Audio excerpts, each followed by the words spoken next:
Hello बच्चों, आप सबको फिर से एक बार वेलकम। आप ये अपने चैनल नवीन फिजिक्स पे और सभी बच्चे मेरे साथ जुड़ चुके हैं। तो बेटे, आज का जो टॉपिक अपना चलने वाला है वो है इलेक्ट्रोस्टैटिक्स लेक्चर नंबर 2 और टॉपिक इन कंटिन्यूएशन है चार्ज एंड चार्जिंग। ठीक है, कल वाली क्लास में जिन्होंने वीडियो नहीं देखा वो बच्चे वीडियो देख लें। कल हमने दो चीजें पढ़ी थी, एक चार्ज के बारे में पढ़ा था और मेथड ऑफ चार्जिंग पढ़ा था, एक कॉन्सेप्ट ऑफ ग्राउंडिंग भी पढ़ा था। आज जो अपना कॉन्सेप्ट आगे की तरफ मूव होने वाला है वो कॉन्सेप्ट है चार्जिंग, है ना बेटे, लेकिन वो वाला कॉन्सेप्ट है चार्जिंग बाय इंडक्शन। तो हेडिंग लिखेंगे सभी लोग, आज अब पढ़ने वाले हम लोग चार्जिंग बाय इंडक्शन। ठीक है, तो वो इंडक्शन में होता क्या है, अगर फंडामेंटल लेवल पर देखें तो आपको पता है एक न्यूट्रल बॉडी होती है ना बेटे। और न्यूट्रल बॉडी का मतलब कल मैंने बताया था, नेट चार्ज इज जीरो, मतलब जितने नेगेटिव हैं उतने ही पॉजिटिव, ऐसे समझ लो आप।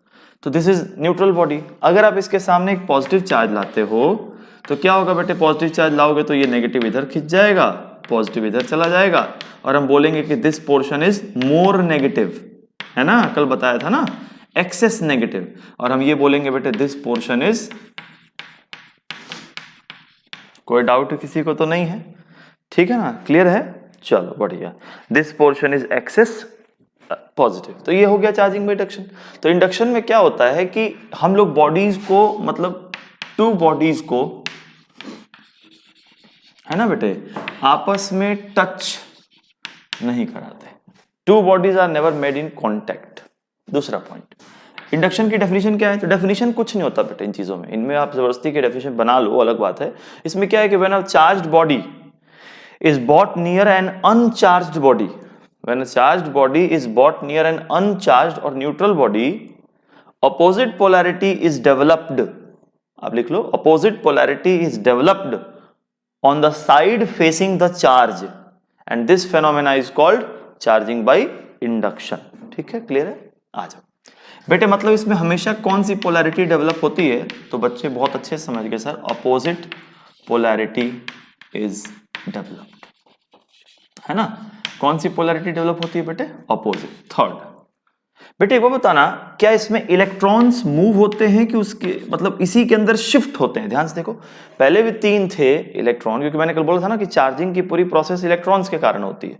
तो पहले भी 3 थे, अभी भी 3 है। तो हम ये बोलेंगे कि सर इसमें इलेक्ट्रॉन कहीं भी ट्रांसफर नहीं हुए, इसलिए mass after and before charging is a constant.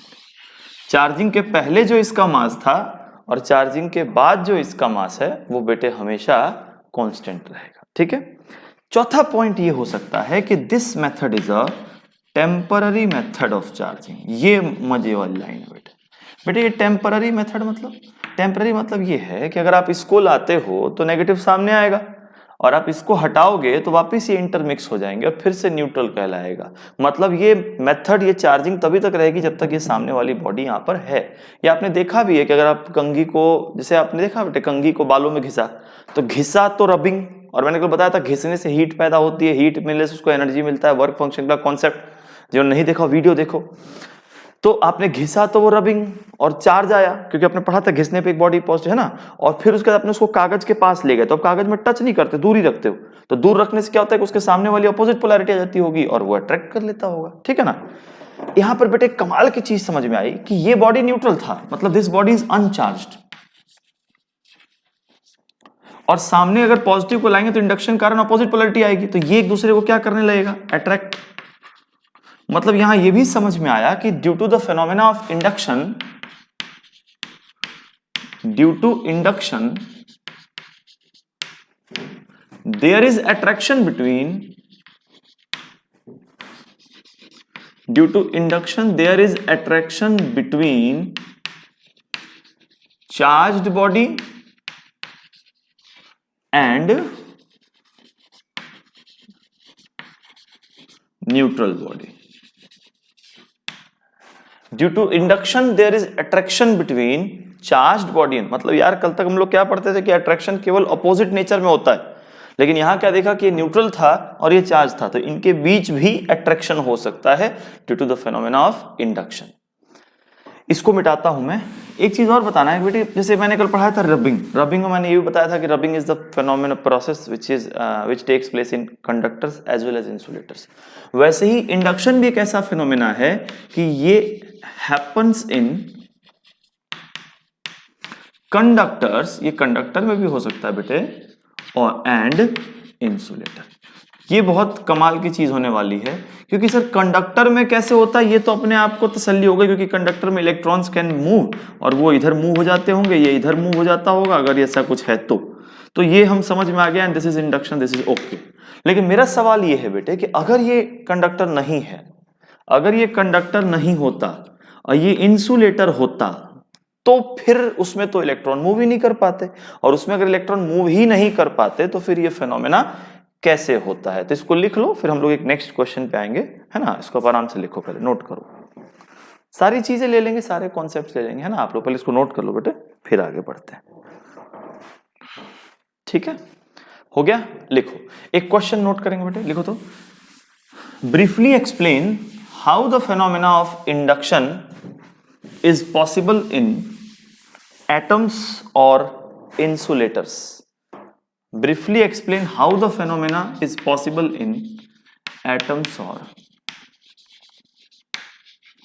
भाई देखो कहानी बहुत सिंपल सी है, बताता हूं बेटे। एटम में एक न्यूक्लियस होता है, न्यूक्लियस के अंदर बहुत सारे चार्ज होते हैं और बाहर इलेक्ट्रॉन घूमते रहते हैं, बिल्कुल कोई दिक्कत वाली बात ही नहीं, सबको पता है।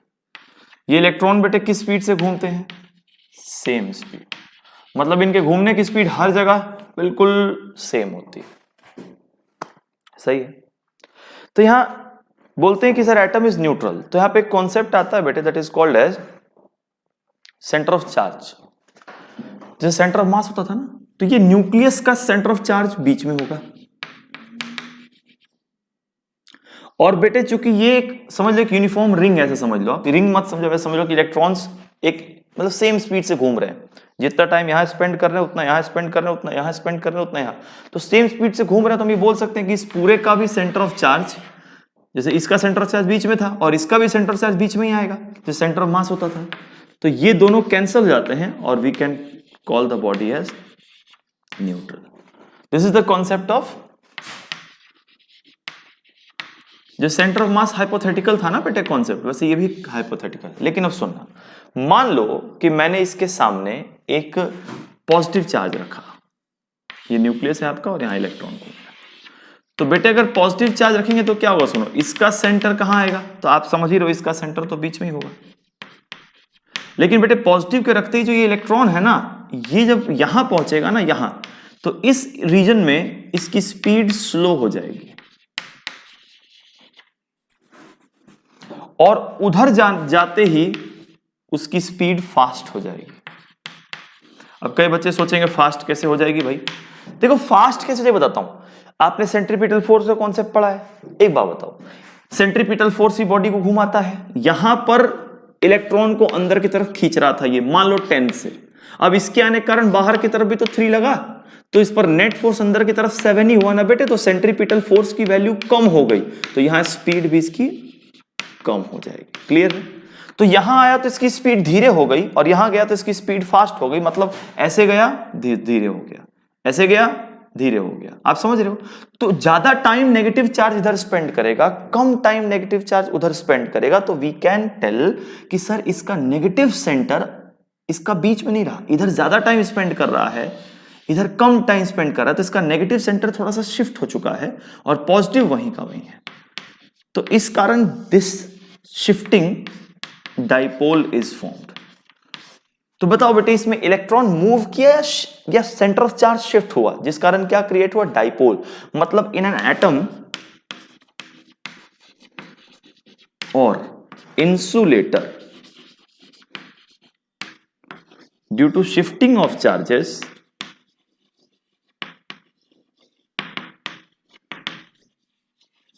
Dipole is created.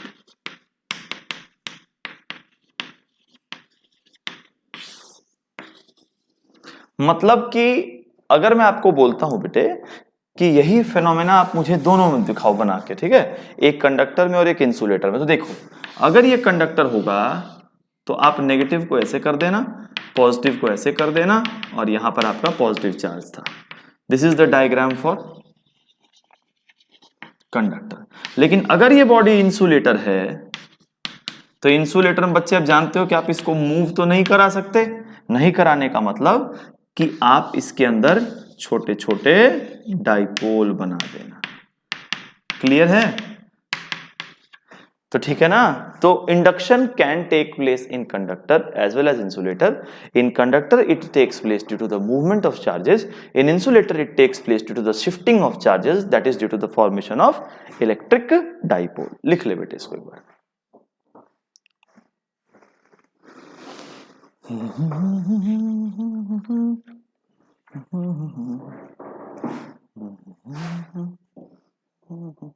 हो गया? चलिए अब एक कॉन्सेप्ट पे आते हैं, छोटा सा ही है, that is called as charging by conduction. इसको भी देख ही लेते हैं भाई, बहुत छोटा सा कॉन्सेप्ट है। लिखिएगा, हेडिंग डालेंगे बेटे, चार्जिंग बाय कंडक्शन। कंडक्शन देखो बेटे, जो चार्जिंग बाय कंडक्शन का मेथड है उसमें साफ साफ दिख रहा है that is applicable for conductors. भाई साहब इस मेथड से आप चार्जिंग केवल कंडक्टर्स की कर सकते हो। मैं बताना चाहता हूं, देखो मान लो बेटे एक बॉडी है, इस पर -6 चार्ज है। -6 का मतलब मैं फिर बोलूंगा, क्या इसका फील था? -6 मतलब एक्स्ट्रा 6 इलेक्ट्रॉन है। एक्स्ट्रा 6, टोटल 6 है, नहीं, बाकी कितने भी हो भाई हमें क्या मतलब। हो सकता है कि इसमें 100 इलेक्ट्रॉन हो, 100 नेगेटिव 100 पॉजिटिव से कैंसिल हो रहा हो। एक्स्ट्रा 6 है तो हम बोलेंगे इट इज एक्सेस 6 नेगेटिव। और एक दूसरी बॉडी है, इट इज एक्सेस 8 पॉजिटिव, मतलब इसमें 8 इलेक्ट्रॉन्स की कमी है। अगर मैं इन चूंकि और दोनों कंडक्टर्स को एक वायर जोड़ो, तो वायर जोड़ोगे तो बेटे चार्ज फ्लो करेगा, मतलब वायर जोड़ते ही this behaves like a system. अच्छा बेटे एक बात और बताना चाहूंगा कि हम लोग जब कंडक्शन पढ़ेंगे ना, तो हम जब भी कंडक्शन पढ़ेंगे तो we will consider both bodies as identical body. क्यों आइडेंटिकल पता है? क्योंकि अगर बॉडी आइडेंटिकल है तो चार्ज डिस्ट्रीब्यूशन भी आइडेंटिकल होगा। अब आप कहोगे सर अगर नॉन आइडेंटिकल है तो कैसे करना है? तो भाई अगर नॉन आइडेंटिकल है तो उसके लिए आगे पढ़ाऊंगा कि जो छोटी बॉडी होती है उस पर डेंसिटी ज्यादा होती है, लेकिन फिर भी ये नहीं बता सकते कितना चार्ज, वो थोड़ा कैलकुलेटिव हो जाता है। इसलिए सिंपली में कहते हैं कि आइडेंटिकल बॉडीज है। आइडेंटिकल बॉडी मतलब charge distribution will be identical. जो ही आप इसको जोड़ोगे एक सिस्टम बन जाएगा। 6 एक्स्ट्रा नेगेटिव, 8 की कमी थी, इसके पास 6 एक्स्ट्रा थे, दोनों मिलेंगे एक सिस्टम सा बनेगा, जिस सिस्टम पर अब कितने एक्स्ट्रा बचेंगे? 2, and this is a system.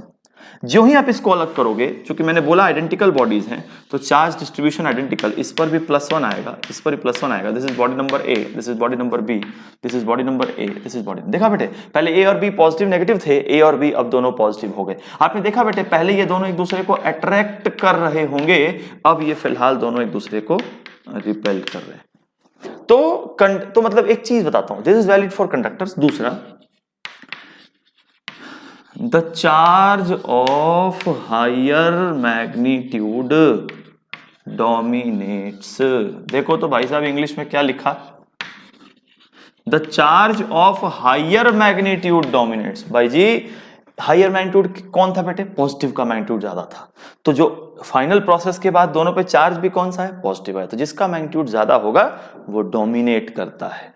ठीक है सर। तीसरा बेटे, क्या इसमें ट्रांसफर ऑफ इलेक्ट्रॉन हुआ है? बिल्कुल यार, कंडक्टर है तो हुआ ही हुआ है। ट्रांसफर इलेक्ट्रॉन हुआ है, मतलब मास है ना बेटे, changes after charging, mass changes after charging. क्या मेरी बात समझ में आ गई? तो it is only valid for conductor. The charge of higher magnitude dominates, transfer of electron होता है, इसलिए mass changes after charging. This is the phenomena of conduction. तो बेटे बेसिक लेवल पे मैंने आपको 3 बातें पढ़ा दी। कंडक्शन भी पढ़ लिया, इंडक्शन भी पढ़ लिया, और कल हमने पढ़ा था जिसका नाम था रबिंग और फ्रिक्शन। कल वाले वीडियोस को जरूर देखो, एक एक वीडियो को फॉलो करो बेटे। 45-50 मिनट्स की वीडियो होंगी, फॉलो तो कर ही सकते हैं ना। चलो मिटा दो इसको, रब कर दो इसको।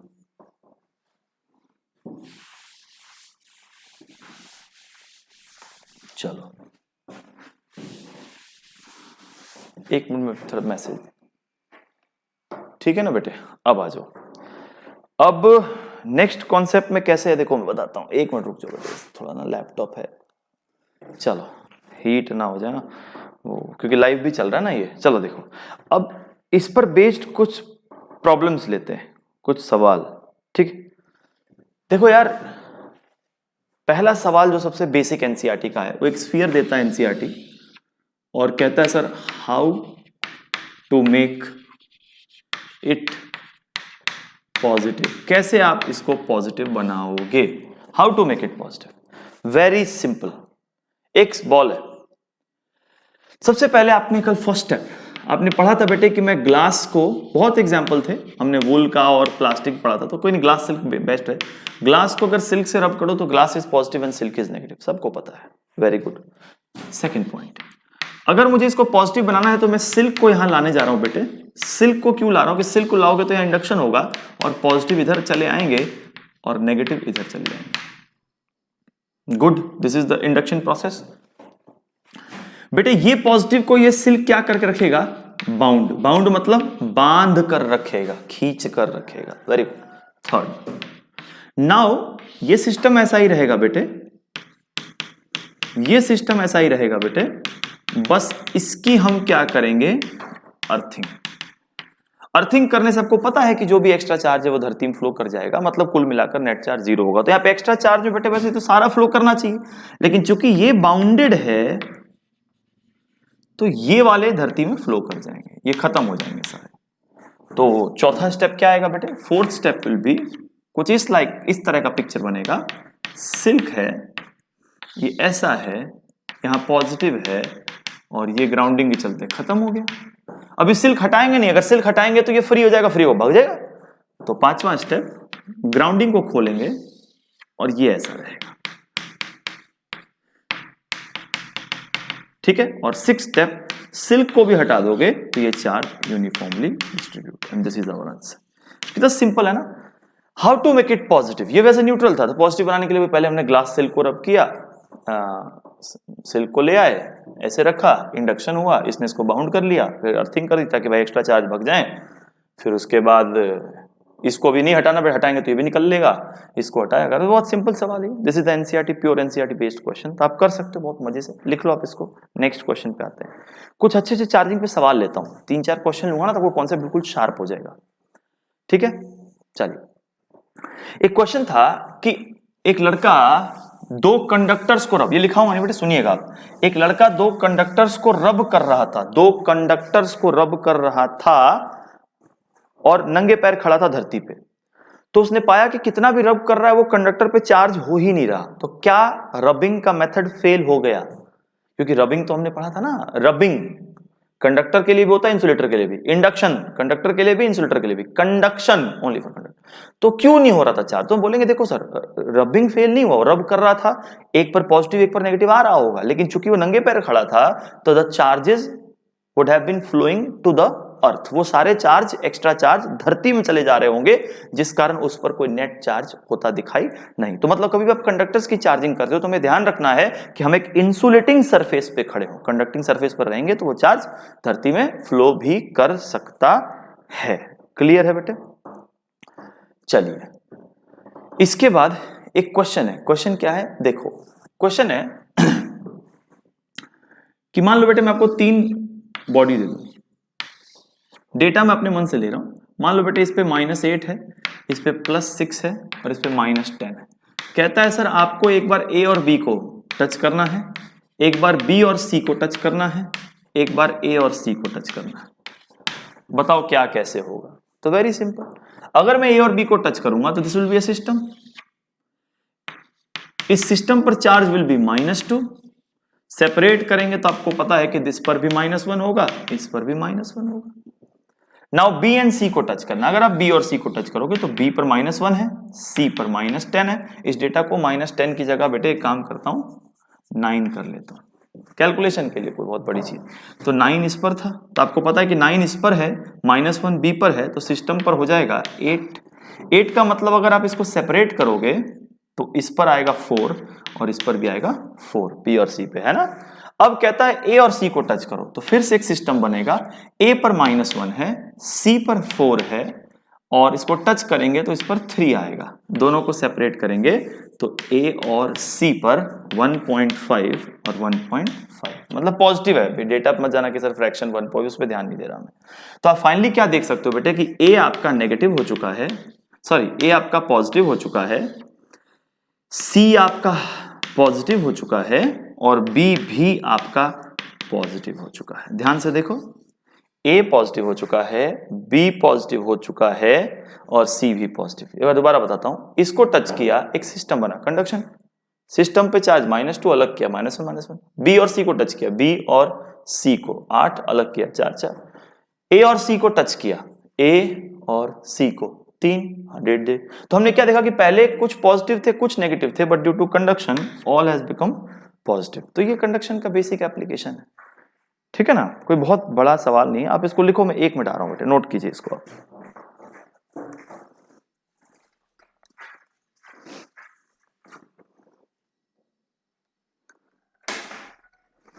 हाँ, मेरे फोन में क्वेश्चन है तो वो क्वेश्चन भी ले लेंगे, आप इसको लिखिए लिखिए। चलिए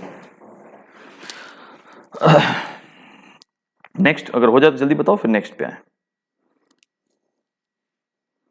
ठीक है, मिटा दो इसको। चलो नेक्स्ट क्वेश्चन है, एक क्वेश्चन लिखता हूं बेटे। There are 5 balls 1 to 5।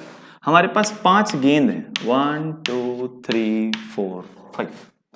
कहता है सर इसमें कुछ pair means 1 and 2, 2 and 4, 4 and 1 they are showing attraction. और आगे कहता है 2 3 and 4 and 5 are showing repulsion. तो आपको बताना है nature of charge on ball 1। ये सवाल है, ये बहुत ही अच्छा सवाल है कॉन्सेप्चुअली। मैं बताता हूं इसमें अच्छा क्या है। बेटे एक बात देखो, मैं यहां लिखता हूं 1 2 3 4 5। मैं 1 को थोड़ी देर के लिए पॉजिटिव मानता हूं, तो 1 पॉजिटिव है तो 2 शुड मस्ट बी नेगेटिव, क्योंकि 1 और 2 के बीच अट्रैक्शन है। 4 और 1 के बीच भी अट्रैक्शन है, तो अगर 1 पॉजिटिव है तो 4 भी नेगेटिव ही होगा। लेकिन अगर ऐसा करते हैं तो 2 और 4 के बीच अट्रैक्शन है, लेकिन यहां 2 और 4 के बीच कभी अट्रैक्शन पॉसिबल नहीं है, मतलब 1 कभी भी पॉजिटिव नहीं हो सकता।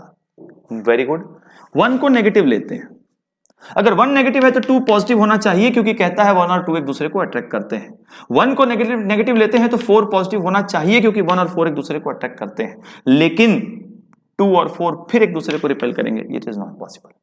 बेटे अगर मैं 1 को न्यूट्रल ले लूं, ऐसे ही इसको पॉजिटिव ले लूं और इसको नेगेटिव, तो देखो तो कुछ काम बनेगा क्या? अभी मैंने बताया था कि न्यूट्रल बॉडी को चार्ज्ड बॉडी अट्रैक्ट कर सकती है इंडक्शन से, तो 1 और 2 के बीच अट्रैक्शन पॉसिबल है। 1 और 4 के बीच अट्रैक्शन पॉसिबल है इंडक्शन करंट, और 2 और 4 के बीच भी अट्रैक्शन पॉसिबल है। मतलब इसका आंसर है कि 1 जो है वो इस कंडीशन को तभी सेटिस्फाई करेगा जब वो कैसा हो, न्यूट्रल। तो मैंने यहां पे क्या सिखाना चाहा? मैंने ये सिखाना चाहा कि attraction can also take place between a charged body and a neutral body. लिख लेंगे इसको, आगे बढ़ते हैं।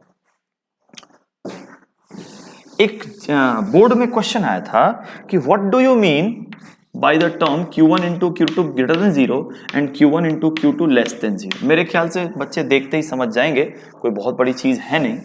क्या बहुत बड़ी चीज नहीं देखेंगे sir? Q1 into Q2 is greater than 0, very simple. बताओ बेटे, Q1 Q2 greater than 0 मतलब पॉजिटिव। तो ये पॉजिटिव तभी हो सकते हैं जब ये भी पॉजिटिव हो और ये भी पॉजिटिव हो, या फिर ये भी नेगेटिव हो और ये भी नेगेटिव हो। मतलब दोनों का प्रोडक्ट पॉजिटिव तभी होगा जब दोनों का नेचर सेम हो। मतलब Q1 Q2 is greater than 0 का मतलब है कि they will be showing repulsion. तो Q1 Q2 ग्रेटर देन 0 मतलब रिपल्शन। और अगर मैं बेटे बोलता हूं कि दोनों का प्रोडक्ट लेस देन 0 है, नेगेटिव है, लेस देन 0 का मतलब नेगेटिव, तो इसका मतलब ये पॉजिटिव रहा होगा तो ये नेगेटिव रहा होगा, या ये नेगेटिव रहा होगा तो ये पॉजिटिव रहा होगा। मतलब कि Q1 Q2 लेस देन 0 का मतलब होता है कि they will be showing attraction. कोई डाउट वाली बात तो होनी नहीं चाहिए इसमें, बहुत सिंपल है। ठीक है, वेरी गुड। आ जाओ, बढ़ते हैं एक और छोटे से कॉन्सेप्ट की तरफ।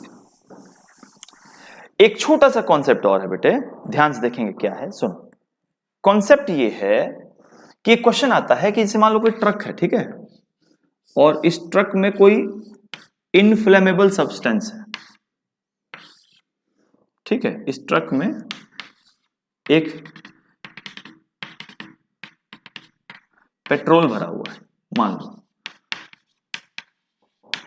तो ये ट्रक जब चलता है ना तो इसके नीचे एक तार सा लगाते हैं, दिस इज अ वायर। क्यों? ये क्वेश्चन, ऐसा क्यों लगाते हैं सर, ये क्वेश्चन है आपका, ऐसा क्यों लगाते हैं? बहुत सिंपल है, मैं जवाब देता हूं। Due to motion liquid layer rubs each other, हर लिक्विड के लेयर के बीच क्या होता है, रबिंग होती है। वेरी गुड, फर्स्ट पॉइंट आप बोर्ड में पॉइंट टर्म लिखो, लिक्विड मोशन कारण liquid layers rub each other, due to this charge is developed. तो रबिंग के कारण बेटे क्या डेवलप हो जाता है, charge. It can cause sparking, अगर चार्ज है तो इसके बीच, इसके अंदर कभी भी स्पार्किंग हो सकती है, और स्पार्किंग होगा तो आपको पता है कि बर्स्ट हो जाएगा, बर्स्ट मतलब धमाका होगा क्योंकि पेट्रोल है। तो this wire moves all the extra charge into earth, सारे एक्स्ट्रा चार्ज को ये कहां भेज देता है, अर्थ में। दस प्रिवेंट्स द हैजार्ड, मतलब भाई रबिंग के कारण जो भी एक्स्ट्रा चार्ज पैदा हुआ वो स्पार्क पैदा करके आग ना लगाए, तो वो सभी एक्स्ट्रा चार्ज को धरती में भेजता रहता है, and this is the job of this wire. बहुत सिंपल है, वेरी गुड। चलिए लिखिए, नेक्स्ट पे मूव करें, आ जाओ। एक बहुत बढ़िया क्वेश्चन, ये मेरी शीट का क्वेश्चन है, देखिएगा क्या क्वेश्चन। ऐसा है कि एक प्लेट है जिसको हमने एक स्विच की मदद से जोड़ रखा है पॉजिटिव सोर्स से, और यहां भी एक प्लेट है, इसका हमने अर्थिंग कर रखा है। यहां एक बहुत बड़ा बॉल है जिसको हमने पेंडुलम की तरह हैंग कर रखा है, और आप समझ ही रहे हो मेरी बात। तो क्वेश्चन है, what happens when the switch is closed. अगर मैं इस स्विच को बेटे क्लोज करूं तो क्या होगा, ये सवाल है।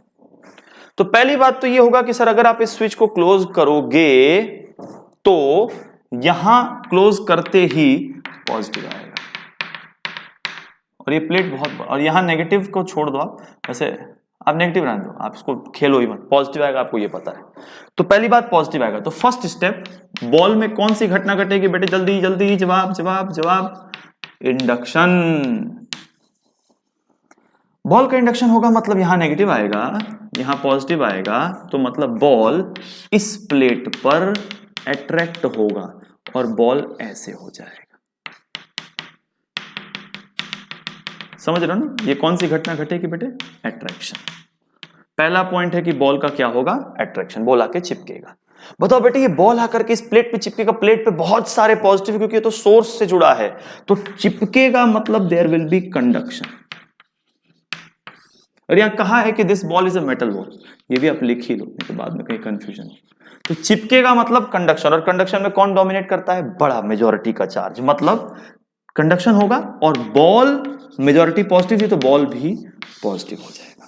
थर्ड पॉइंट, अगर बॉल पॉजिटिव होगा तो एक जबरदस्त रिपल्शन होगा। चौथा पॉइंट, अगर जबरदस्त रिपल्शन होगा तो बॉल जाएगा और इस प्लेट को टच करेगा, इसको टच करेगा तो हम बोलेंगे this phenomena is called earthing, और टच करते ही बॉल अपना सारा चार्ज धरती में भेज देगा, it will be a neutral. जिन्होंने मेरी क्लास ली उनको सब समझ में आएगा। पांचवा, अगर न्यूट्रल होगा तो रिटर्न्स टू इनिशियल स्टेट, अपने वापस इनिशियल स्टेट पर आ जाएगा, मतलब फिर सीधा हो जाएगा, क्योंकि न्यूट्रल हो चुका है बेटे, पहले भी न्यूट्रल था, फिर न्यूट्रल, फिर बीच में आ जाएगा। दिस प्रोसेस रिपीट्स, फिर से बेटे वही घटना होगी, वही घटना मतलब बीच में आ जाएगा, बीच में आएगा तो फिर ये पॉजिटिव तो जा ही रहा है, फिर खींचेगा, फिर वही होगा। तो एक बार बताओ, पहले इंडक्शन, कंडक्शन, अर्थिंग, वापस फिर वही चीज चलेगा, मतलब फाइनली हमें जो दिखेगा वो क्या दिखेगा, वी विल ऑब्जर्व कौन सा मोशन, ऑसिलेटरी मोशन। तो हमें जो दिखेगा वो कौन सा मोशन दिखेगा, ऑसिलेटरी मोशन दिखेगा। मेरी बात समझ में आ गई, कोई डाउट तो इसमें होना नहीं चाहिए, इसको लिख लीजिए। ठीक है, इसको अच्छे से नोट कर लो, फिर देखते हैं कुछ और। खूब अच्छे से नोट कर लो इसको, ठीक है ना। मिटा रहा हूं बेटे इसको, क्योंकि मैं चाह रहा हूं कि चार्ज के सारे ही कॉन्सेप्ट आप वीडियो पॉज करके लिख लिया करो। अगर किसी बच्चे को दिक्कत हो ना कि सर ने मिटा दिया, वीडियो है ना बेटे, तो आप वीडियो को पॉज करके लिख लो, है ना। चलो वेरी गुड। अब एक चीज बताना है जिसको कहते हैं कि चार्ज की कुछ प्रॉपर्टीज, तो आप लिख लो बेटे, बेसिक प्रॉपर्टीज ऑफ चार्ज।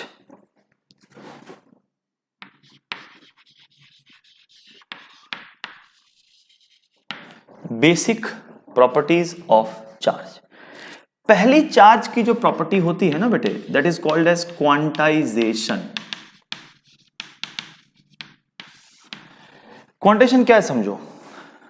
मैंने कल बताया था कि charging is only due to the transfer of electron. Electron का ही सारा गेम है, इलेक्ट्रॉन आ गया तो नेगेटिव, चला गया तो पॉजिटिव। तो इलेक्ट्रॉन से चार्ज होते हैं, लेकिन आप कितना इलेक्ट्रॉन, इलेक्ट्रॉन एक फंडामेंटल क्वांटिटी है बेटे, तो तुम एक इलेक्ट्रॉन दे या ले सकते हो, 2, 3, लेकिन 2.5, पौने 2, 2.25, क्या तुम कोई 2.5 इलेक्ट्रॉन दे सकते हो? नहीं। मतलब इलेक्ट्रॉन के कारण चार्ज होता है, but electron can be transferred in the integral format. तो ठीक है यार, दिस इज क्यू चार्ज। सोचो ना, मान लो मैंने 2 इलेक्ट्रॉन भेजे, तो कितना चार्ज भेजा। मान लो बेटे मैं पूछूं आपसे, मैंने 2 इलेक्ट्रॉन भेजे, तो तुम बोलोगे सर एक इलेक्ट्रॉन पे 1.6 इंटू 10⁻⁻19, तो 2 इलेक्ट्रॉन पे Q इज इक्वल्स टू। और कल मैंने चार्ज की यूनिट बताई थी आपको, चार्ज की यूनिट क्या होती है? कूलम, कैपिटल से, तो इतना कूलम, तो Q is equals to Na। मतलब ये कहता है, क्वांटाइजेशन ये कहता है, आप लिख भी सकते हो, लिखो आप, charging only takes place due to the transfer of electrons. Charging only takes place due to the transfer of electrons, and electrons can only be transferred in the integral form because they are the fundamental quantities। क्योंकि वो हमारे लिए कैसी quantity है बेटे? Fundamental. यहां बच्चा गलती क्या करता है कि अगर टीचर पूछ ले, या वो किताबों में नहीं मिलेगा, अगर टीचर पूछ ले बेटा Q वर्सेस E का ग्राफ बनाओ, बच्चा एक सीधी लाइन खींचता है, ये गलत है। क्यों? क्योंकि यार आप या तो 1 इलेक्ट्रॉन दोगे, या तो 2 दोगे, या तो 3 दोगे। सोच के देखो ना, 1 दोगे तो कुछ चार्ज आएगा, 2 दोगे तो कुछ आएगा, 3 दोगे तो कुछ, तो 1 पर यही आएगा ना। आप आधा और सवा ये तो दे ही नहीं सकते। 2 पर आपका ये आएगा सीधा, 1.5 और पौने 2, 3 पर ये आएगा। मतलब ग्राफ तो लीनियर होगा, लेकिन ग्राफ कॉन्टिन्यूअस होगा कि डिस्क्रीट होगा? हमें इसका ग्राफ डिस्क्रीट बनाना है, प्लीज कॉन्टिन्यूअस ना बनाए, ठीक है। इस पर एक क्वेश्चन भी आता है बेटे, मतलब चार्जिंग या किसी भी चार्ज का फ्लो होना एक डिस्क्रीट टर्म है। डिस्क्रीट मतलब 1 इलेक्ट्रॉन, 2 इलेक्ट्रॉन, 3 इलेक्ट्रॉन, 4, कॉन्टिन्यूअस नहीं है ना। जैसे पानी बहता है तो कॉन्टिन्यूअस है, लेकिन ये तो डिस्क्रीट है। तो फिर ये है कि sir why this behaviour is not observe. मतलब मेरा मतलब समझना है, तो डिस्क्रीट, लेकिन ये बिहेवियर दिखता क्यों नहीं? दिखने का मतलब बताओ। जैसे बेटे हमें पता है कि current is due to the flow of charge, तो चार्ज अगर टुकड़ों में आ रहे हैं तो करंट कोई ब्लिंक होता दिखना चाहिए, और दिखता भी वैसे, लेकिन फिर भी हमें मेजर उतना जबरदस्त क्यों नहीं फील होता कि टुकड़े में चार्ज आ रहा है? क्योंकि डिस्क्रीट है ना। तो हम ये बोलेंगे sir, because the number of electrons in a body is so large, because the number of electrons in a body is so large that this effect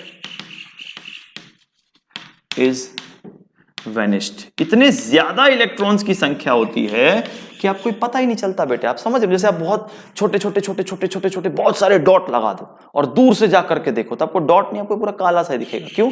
क्योंकि वो इतने छोटे हैं और आपकी दूरी इतनी ज्यादा है कि वो इफेक्ट आपको पता नहीं चलता है। तो एक बार इसको लिख लो। तो first property of charge is quantization.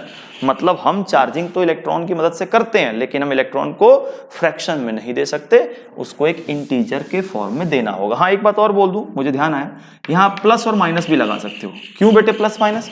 क्योंकि इलेक्ट्रॉन से पॉजिटिव चार्ज भी होता है, इलेक्ट्रॉन से नेगेटिव भी। नेगेटिव कैसे? इलेक्ट्रॉन लोगे नेगेटिव हो जाएगा, दे दोगे पॉजिटिव हो जाएगा। Very simple. चलो वेरी गुड, नेक्स्ट में मूव करते हैं।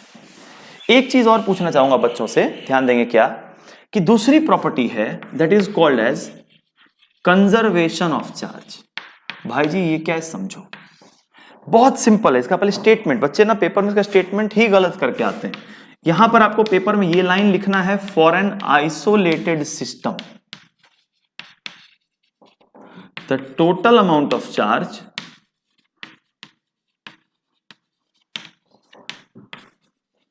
इज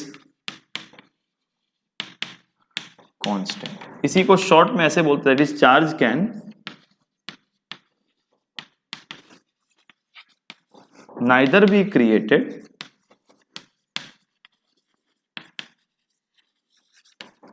मतलब ये क्या कहता है, ध्यान देना, मैंने बोला एक आइसोलेटेड मतलब ऐसा सिस्टम जो किसी बैटरी से जुड़ा नहीं है। जैसे याद करो बेटे, मैं आपको एक दो चार्ज कराता था कुछ देर पहले, और याद है इसमें 3 नेगेटिव होते थे, इसमें 3 पॉजिटिव होते थे। हम सिंपलेस्ट केस लेते हैं, तो जब हम इनको रब करते थे तो मान लो इसका एक इलेक्ट्रॉन इधर चला गया, तो फाइनली इसमें 4 इलेक्ट्रॉन हो गए, 3 पॉजिटिव हैं, इसमें 2 इलेक्ट्रॉन हो गए, 3 पॉजिटिव हैं, तो हम बोलते थे कि नेगेटिव हो गया, ये पॉजिटिव हो गया। लेकिन अगर ध्यान से देखो, अगर मैं इस पूरे को एक सिस्टम की तरह लूं, तो इस सिस्टम पर नेगेटिव कितने थे बेटे? तो नेगेटिव थे 6, और पॉजिटिव भी कितने थे? 6। अब ये चार्जिंग हो चुकी है, लेकिन अगर आप इसको सिस्टम लेते हो तो नेगेटिव ये देखो अभी भी 6 ही है, 2 4 6, और पॉजिटिव भी अभी 6 ही है। तो क्या देखा आपने, कोई नया चार्ज क्रिएट नहीं हुआ। ऐसा नहीं था कि दोनों में 6 तो चार्जिंग होगी तो 12 आ गए, नहीं, सिस्टम पर जो चार्ज था वही चार्ज रहता है, बस वो शिफ्ट या ट्रांसफर कह लो, जो भी आप। जैसे आपने पढ़ा है बेटे, गामा का जब डिकम्पोजिशन होता है तो इलेक्ट्रॉन और पॉजिट्रॉन में टूटता है।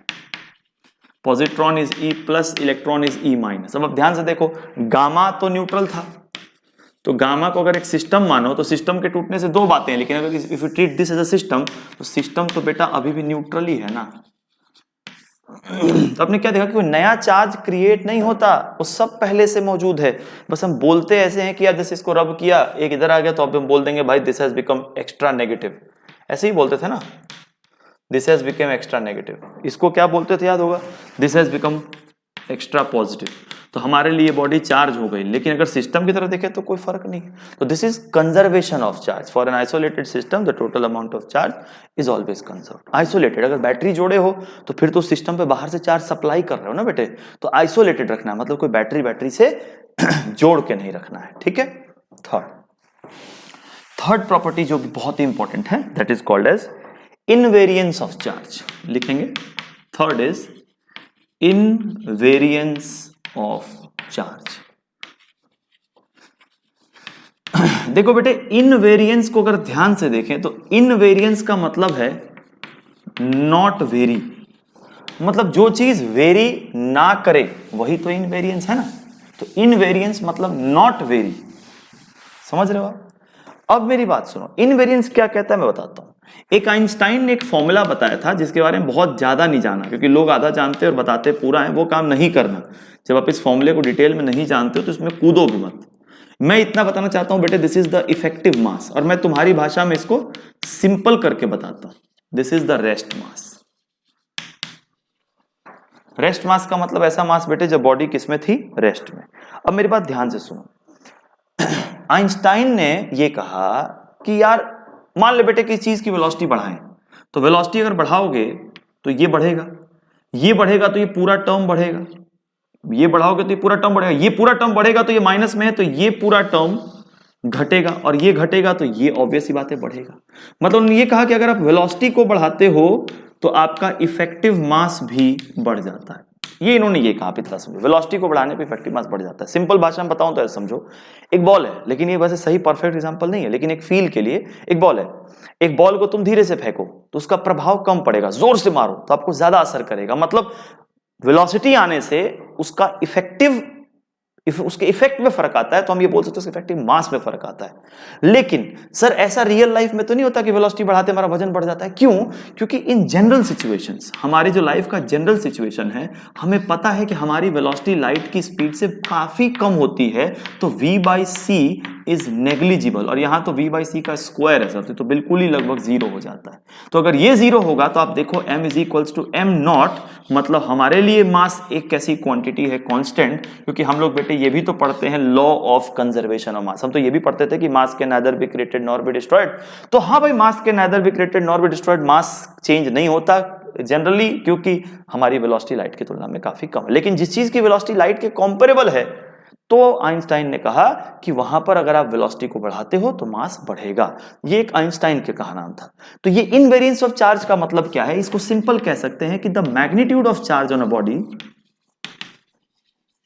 magnitude of charge on a body do not depends on velocity of body। मतलब बेटे जैसे मास वेलोसिटी पर डिपेंड करता है वैसे चार्ज वेलोसिटी पर डिपेंड नहीं करता। सिंपल है, इनवेरिएंस डिपेंड नहीं करता। और चौथी प्रॉपर्टी यही लिख देता हूं ना, क्योंकि इसमें इतना ज्यादा टाइम खराब नहीं करना। This is called additive. इसमें लिखाऊंगा एडिटिव क्या है आपको पता है सर, चार्जेस को हम सिंपली अलजेब्रिक तरीके से ऐड भी कर सकते हैं, सब्ट्रैक्ट भी कर सकते हैं, मल्टीप्लाई नहीं। मतलब मल्टीप्लाई ऐसा नहीं कि मतलब किसी पे 2 चार्ज है 4 दिए तो 4 2 जा 8 नहीं, सिंपल तरीके से ऐड और सब्ट्रैक्ट कर, आप जानते हो इस चीज को। तो 4 प्रॉपर्टीज हो गई, पहला क्वांटाइजेशन, दूसरा कंजर्वेशन, तीसरा इनवेरिएंस, चौथा एडिटिविटी। कोई डाउट तो नहीं है इसमें? कोई कुछ डाउट कुछ पूछना हो? मैंने सारे एग्जाम्पल भी आपको बता दिए अच्छे से बेटे, ठीक है। चलिए इसको मिटा दो, ये भी लिख लो आप या स्क्रीनशॉट ले लो, ठीक है। अब मैं एक छोटा सा पॉइंटर और बताना चाहूंगा देखेंगे क्या पॉइंटर ये है कि एक दो बढ़िया सवाल ले लेते हैं ना। एक क्वेश्चन, एक बहुत प्यारा, मुझे एनसीईआरटी का बहुत अच्छा क्वेश्चन लगता है ये, कि हाउ लार्ज इज 1 कूलम। मुझे बहुत ही प्यारा सवाल लगता है कि ये हमें, ये जैसे मान लो बेटे मैं आपसे पूछूं कि 1 न्यूटन फोर्स कितना है, तो शायद हम ना बता पाए कि हमें 1 न्यूटन का फील नहीं है कि 1 न्यूटन कितना बड़ा फोर्स है। आप समझ रहे हो मैं क्या बोल रहा हूं? हमें 1 न्यूटन का फील नहीं है कि 1 न्यूटन कितना बड़ा फोर्स है। शायद मैं बोलूं कि ये मैं धक्का लाया क्या 1 न्यूटन है, आप नहीं जानते 1 न्यूटन क्या है। तो हाउ लार्ज इज 1 न्यूटन, इसके लिए एनसीईआरटी में एक न्यूमेरिकल में रीड करता हूं। बोलता है एनसीईआरटी एक बॉडी है, मतलब इसको समझाने के लिए एग्जांपल ले रहा हूं। इस बॉडी से 10 to the power 19 electrons each second remove किए जा रहे हैं। बेटे ध्यान देखना कितने इलेक्ट्रॉन्स हैं, 10 की पावर 19 इलेक्ट्रॉन। तो कहता है बताओ कितना समय लगेगा टू रिमूव 1 कूलम चार्ज, कितनी देर में। तो ये कहता है कि यार आप 10 की पावर 9 इलेक्ट्रॉन निकालते हो तो कितना चार्ज निकाल रहे हो आप, पहले ये सोचो। तो चार्ज के लिए फॉर्मूला n इंटू ई। बेटे 1 इलेक्ट्रॉन निकालता तो कितना चार्ज निकालता, इतना कूलम। लेकिन मैं तो भाई साहब 10 की पावर 19 निकाल रहा हूं, मतलब मैं निकाल रहा हूं 1.6 इंटू 10 की power -10 coulomb of charge in 1 second. 1 second में मैं इतना चार्ज निकाल रहा हूं, समझ रहे हो ना। 1 इलेक्ट्रॉन निकाला तो 1.6, 2 निकाला तो 2 टाइम्स 1.6, 3 निकाला तो समझ ही रहो यार, n निकाला 10 की पावर 19 इतने, ठीक है।